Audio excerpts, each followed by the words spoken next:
Dave. How are you? I'm good. How are you doing? I'm doing great. I'm just out here in L.A. I've got my coffee and my green juice.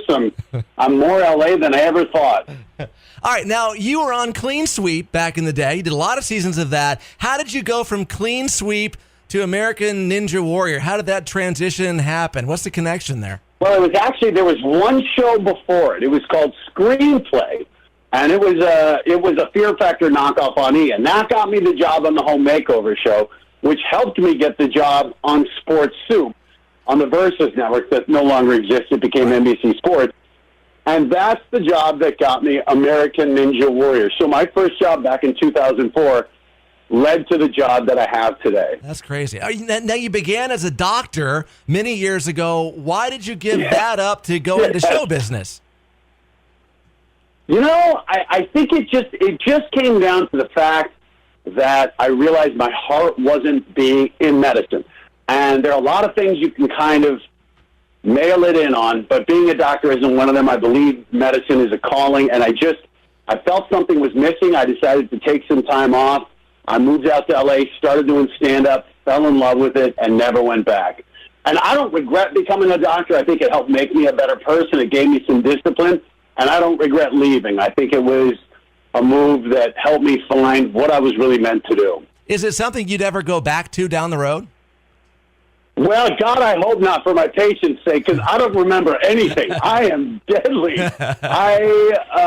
Look, if everything completely imploded, maybe, I still am a licensed MD. I'm a general practitioner, but it would be hard for me to go back to day-to-day caring for patients. So I'm really hoping this ninja thing pays off. Now, you won Celebrity Apprentice, the one that nobody really watched. Yes. What happened since the show ended? Because, you made a lot of money for your charity with that. Yeah, I made almost $1 million for the Arthritis Foundation, which was great. I've become close buds with Arnold Schwarzenegger.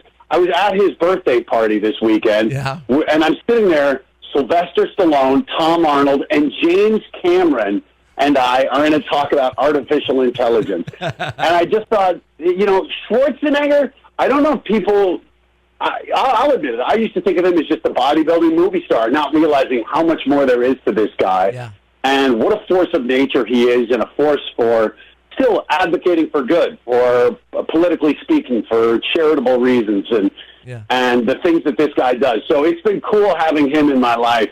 I was hoping the show would have a bigger impact, if only for assisting my charity, but it did a lot of good, and it introduced me to some great people. I'm buddies with Carney Wilson and Vince Neil and Ricky Williams and Brooke Burke and Layla Ali now. So it was a surreal trip. And I will tell you the other lesson it gave me, as someone who hosts a reality show, to go on Apprentice and be a competitor gave me such an appreciation for what our athletes go through. Because it's easy when I host. I don't risk anything. Right. I'm not the one who's going to fall.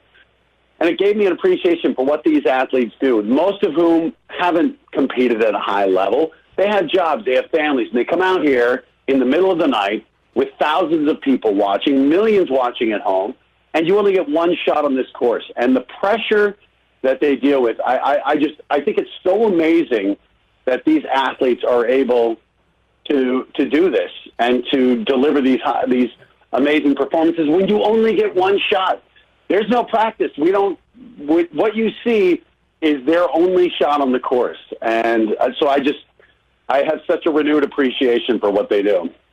What does Celebrity Apprentice need to make it successful again? Has it run its course, or is there something it just needs to have happen? I don't know. I think I think that clearly for some of the country, because of who the executive producer is, they just won't watch. Right. So I thought Schwarzenegger was a phenomenal boss, and anytime he calls, I will answer.